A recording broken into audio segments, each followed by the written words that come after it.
Hi, my name is Jessie, and you probably know me from my TikTok account. And just recently, I got this question saying, introduce yourself. And I guess I've never done this before. So I'll be answering some questions that you guys have. First one is, where are you from? Answer, I am from Canada. Next question is, what is my first language? My first language is English, so I am an English-speaking Canadian. That being said, my accent is a Canadian/American accent, as Canadians and Americans generally sound the same. Of course, there are specific accents in Canada and specific accents in America or in the United States, but generally speaking, the Canadian and American accent are the same.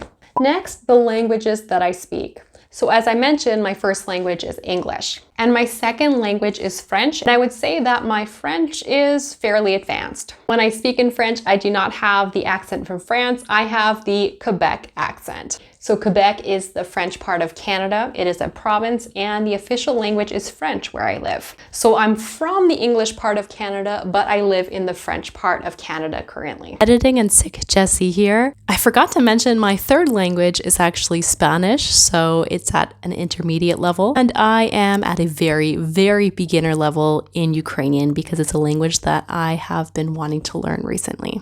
So what's my education? So when I first started university, I studied to be a French teacher, or to be more specific, a teacher that would work in French immersion schools in English Canada. So in English-speaking Canada, or at least in the province where I'm from, we have schools that are in English. We have schools that are French immersion schools. So French immersion schools are schools that are for people who want their kids to speak and to learn French. And then we have Francophone schools. Francophone schools are French-speaking schools that are usually only available to people who speak French, who want their kids to be in a French-speaking environment. So the university degree that I started would be to work in the French immersion schools. However, I quit.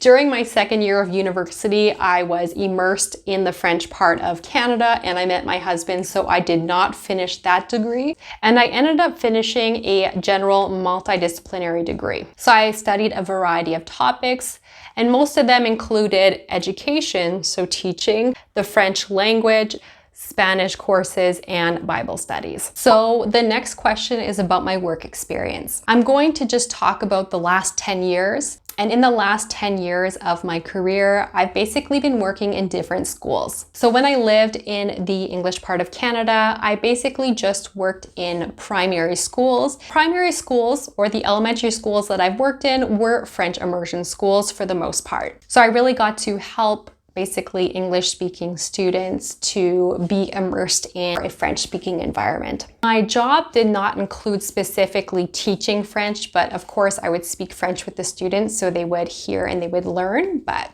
that's pretty much my experience working in English Canada in the different schools. Then when I came to French Canada, I've worked in elementary schools as well, but my primary focus was to be an English speaker in the schools. I worked with an English teacher and taught different lessons to kids, and I also, of course, spoke English with them and helped them with kind of any English questions that they had. I've also worked in a college. But before I talk about that, I want to clarify what I mean by college. So from what I understand, I think a lot of Americans will call university college, where Canadians will call it university.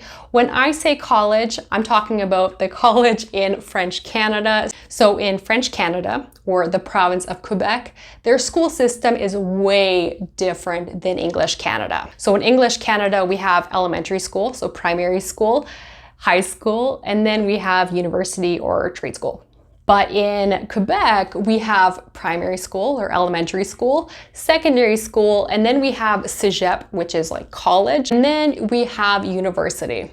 So usually students are required to go to cégep before they go to university. So they're required to go to college college before they go to university. So I worked in one of those colleges, Cegeps, as an English language monitor. So when I worked at this college, my main goal was to really help students learn English and to help them really improve their English. So I would have different weekly workshops. A lot of the times I liked having these workshops where I would have and present different themes and have conversations around it. I also had different English sessions where students would come into my office and then we would either play games or just talk and converse, and I would help give them feedback on how to improve their English. Of course, only if they wanted. Some students really wanted to know to perfect their English.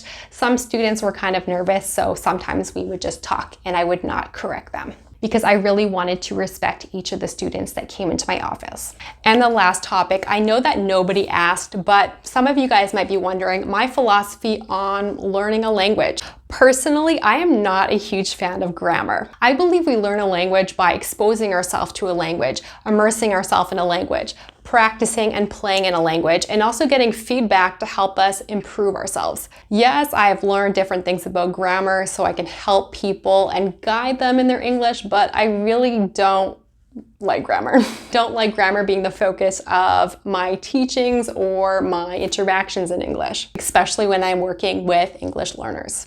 Because let's be honest, when you learned your first language, did you learn grammar? My guess is probably not. And to be honest, I didn't even know there were different English tenses until I was in my 20s. I mean, I knew there was like past, present, future, but I didn't know there was present progressive and simple present and past perfect and all that kind of stuff. So I think that goes to prove that you do not really need to study grammar to learn a language. And I think the only appropriate or good time to learn grammar is when you've already kind of mastered English and you want to know why different things are said in which contexts.